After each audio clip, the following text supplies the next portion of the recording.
Last episode के and में हमने देखा था हमारी चू किंग चैंग गू सैंतोम के सिर के ऊपर अपना हाथ रखता है, जिससे यंग सांजी बहुत ही ज्यादा गुस्सा हो जाता है और फिर उसके ऊपर भड़कते हुए कहता है, इस यंग मास्टर को सबसे ज्यादा नफरत है जब लोग मेरा सिर छूता है, मेरे सिर को मत छुओ। और इतना कहते ही शांत हो जाता है। तभी सिस्टर चू किंग चैंग गू सैंतोम से कहता है, क्या तुम यंग सांजी हो? यहाँ पर हम सभी लोगों की प्रोटेक्शन की जिम्मा अब तुम्हारे हाथों में है, प्लीज हमें सुरक्षित रखना। और दूसरी तरफ गू सैंतोम सिस्टर चूचू के खूबसूरत चेहरे को देखकर बहुत ही ज्यादा शॉक्ड हो जाता है। क्या इतनी खूबसूरत? और फिर जूफेन से कहता है, पापा क्या यह कोई लेजेंडरी फेरी है? देखो ये परी तो कितना ज्यादा खूबसूरत है। दूसरी तरफ जूफेन भी ये सुनने के बाद शॉक्ड हो जाता है। उसके बाद वो अपने मन के अंदर सोचता है, किंग चैंग की खूबसूरती सच में बहुत ही ज्यादा है, यहाँ तक कि एक छोटा सा बच्चा भी उसके ऊपर फिदा हो गया है। जिसके बाद जूफेन गू सैंतोम से कहता है, यंग सांजी ये असल में मेरी बीबी है, अब से ही तुम्हारी माँ है। जो सुनने के बाद यंग सांजी कहता है, क्या मम्मी? और फिर बहुत ही ज्यादा खुश होते हुए कहता है, अच्छा ये तो बहुत ही बढ़िया है, मुझे ये बेहद ज्यादा पसंद है। दूसरी तरफ चू किंग चैंग यंग सांजी से कहता है, यंग सांजी क्या तुम्हें यकीन है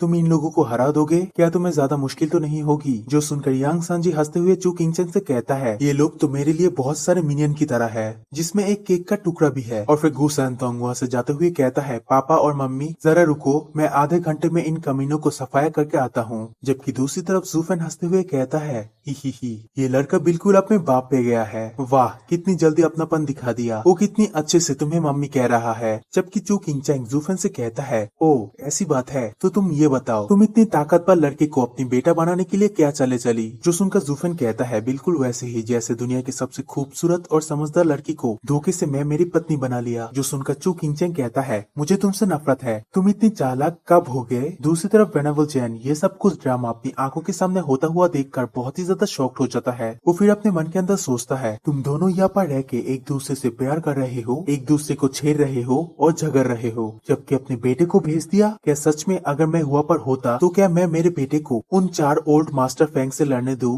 जो कि पहले से ही इथियल स्टेज के 9th लेवल पर पहुंच चुके हैं? जबकि दूसरी तरफ यंग सांजी उड़ते हुए सीधा उन 4 हेवनली साइकिल एल्डर्स के पास जाता है, जिसे देखने के बाद वहाँ के एक एल्डर यंग सांजी से कहता है, बच्चे क्या तुम सच में डीमनिक पद के लोगों के पक्ष में खड़े होना चाहते हो? मैं तुम्हें पहले ही बता दूं, ऐसा मत सोचना, तुम बच्चे हो, इसीलिए हम चारों ओल्ड मास्टर तुम्हारे ऊपर दया करेंगे। जो सुनकर यंग सांजी उन लोगों से कहता है, बकवास बंद करो, मैं तुम्हें मारने आया हूँ, अगर तुम लोग कुछ नहीं करोगे तो फिर मैं इसे शुरुआत करूंगा। जो सुनने के बाद वो ओल्ड मास्टर उससे कहता है, इतनी छोटी सी उम्र में ही तुम्हारे अंदर डीमनिक बीज गहराई तक जड़े जमा चुका है, अगर ऐसा है तब हम चारों ओल्ड मास्टर तुम्हारे अंदर के डीमन को भगा सकते हैं और सही मार्ग की रक्षा कर सकते हैं और तुम्हें इस नश्वर दुनिया को पीछे छोड़ने में मदद कर सकते हैं। इसी के साथ वो लोग अपनी फॉर्मेशन के अंदर से एक हेवनली ड्रैगन सोल को बाहर निकलता है और उस हेवनली ड्रैगन सोल की मदद से यंग सांजी के ऊपर हमला कर देता है। जबकि ये देखने के बाद यंग सांजी उन लोगों से कहता है, तुम पाखंडी कही के, अगर तुम मेरे ऊपर हमला करना ही चाहते हो तो फिर बस उसे कर दो, ये सब बकवास बातें करने की क्या ही जरूरत थी।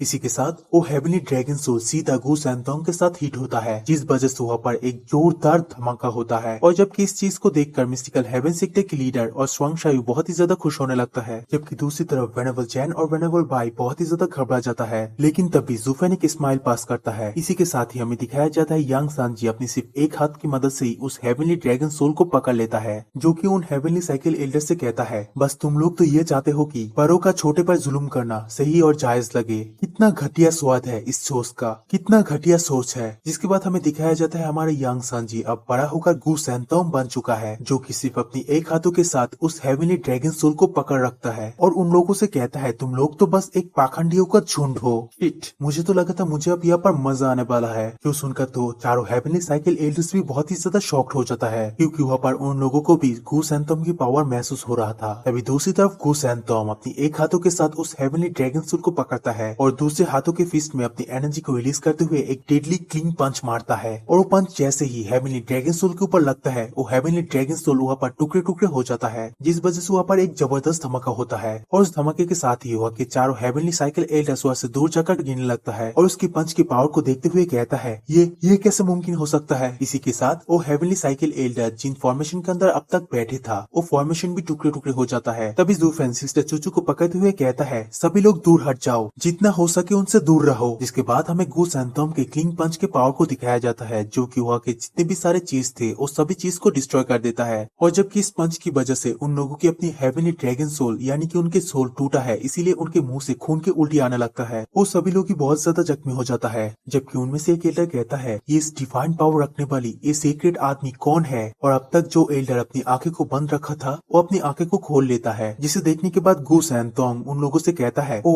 तो तुम चारों अंधे नहीं हो। और फिर अपनी बहुत ज्यादा क्लिंग की एनर्जी को रिलीज करते हुए कहता है मैंने तो थोड़ी दया इसीलिए दिखाई थी क्योंकि मैं सोचा तुम सभी लोग विकलांग हो। मैंने बिल्कुल सही सोचा था, तुम लोग तो बस एक झूठे लोगों का झुंड हो जो मेरे सहानुभूति को ठगने की कोशिश कर रहे हो। दूसरी तरफ हमें गू सैंतोम से बहुत दूर जू फेन और उनके साथी को दिखाया जाता है। यहाँ पर वेनेबल चैन उस एक पंच की पावर को देखने के बाद कहता है ये क्या जू फेन, तुम्हारा लड़का असल में क्या चीज है। तभी जू फेन उन सभी लोगों से कहता है अब तुम सभी लोगों को पता चल गया होगा मैंने पहले उसे युद्ध के अंदर शामिल होने की अनुमति क्यों नहीं दिया था, क्योंकि इस बच्चे का स्वभाव बहुत ही ज्यादा खराब है। एक बार अगर वो भड़क जाए तो फिर उसे कोई भी नहीं रोक सकता है। इस बार हमारा असली मकसद जुआनटियन सेक्टर को एक सबक सिखाना और उनके सारी प्रतिष्ठा को नष्ट करना है। तभी वाकई केल्डर कहता है क्या तुम सचमुच उनकी पूरी सेक्टर को बर्बाद करना चाहते हो। जो सुनकर जू फेन कहता है नहीं तो हम लोग स्वांगलोंग सुप्रीम से कैसे निपटेंगे, इसीलिए तो मैं जब बहुत ज्यादा जरूरत नहीं होता तो मैं वास्तव में इस बच्चे को परेशानी पैदा करने के लिए बाहर नहीं निकलना चाहता था। अगर हम लोग यहाँ पर नहीं रुकते तो हजारों सालों से चलता आया ये सेक्टर पल भर में डिस्ट्रॉय हो सकता है। ये वाकई में बहुत ही अफसोस की बात है कि इस सेक्टर को मौजूदा हालात के बारे में अंदाजा नहीं था और वो लोग मुझे मेरे सीक्रेट हथियार को बाहर निकलने के लिए मजबूर कर रहा था। वो लोग इसके लायक है, इसीलिए मैं उनके ऊपर दोष नहीं दे सकता हूँ। अरे भाई